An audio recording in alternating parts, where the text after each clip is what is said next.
A leader is one who knows the way, goes the way, and shows the way.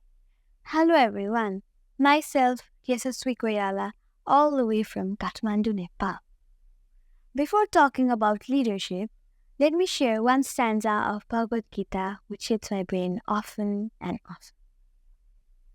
Loving without condition, talking without intention, giving without reason, and caring without expectation is what called the spirit of true love. Hand on hand, leadership is also about caring for the people and being a useful resource for them. Being present for the people and being your best version. It's an art of helping and influencing others rather than posing upon them.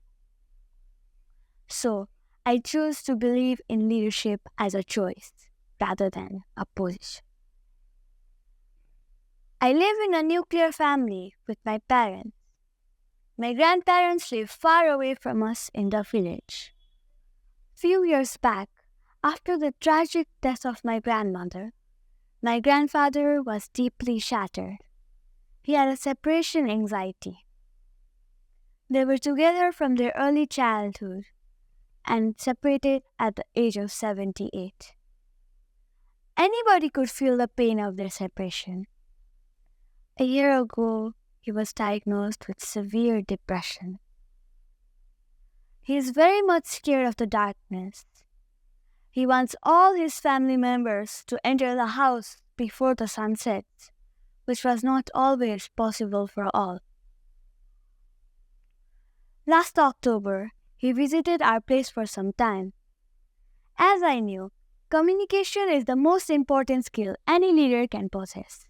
I started having conversations with him, asked him silly questions to see the inner child in him so that he does not feel isolated.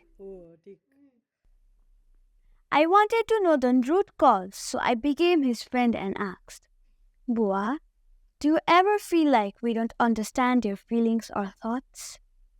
If so, how can we improve?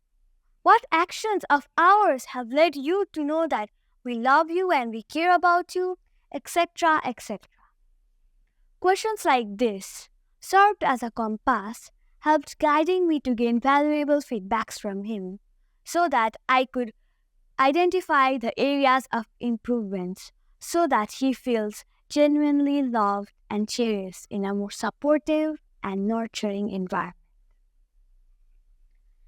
I started making him engage in garden, taking him to temples, visiting relatives, so that he forgets the pain of isolation. Me and my parents decided to get his teeth done so that he could enjoy his golden years in eating the food he loved.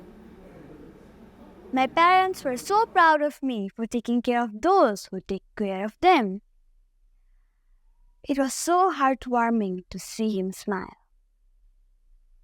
I started posting stories on my social media profile about the quality time I'd spent with my grandfather. I got so many appreciations from seniors, relatives, and peers. Even my relatives started taking me as an example and whatnot.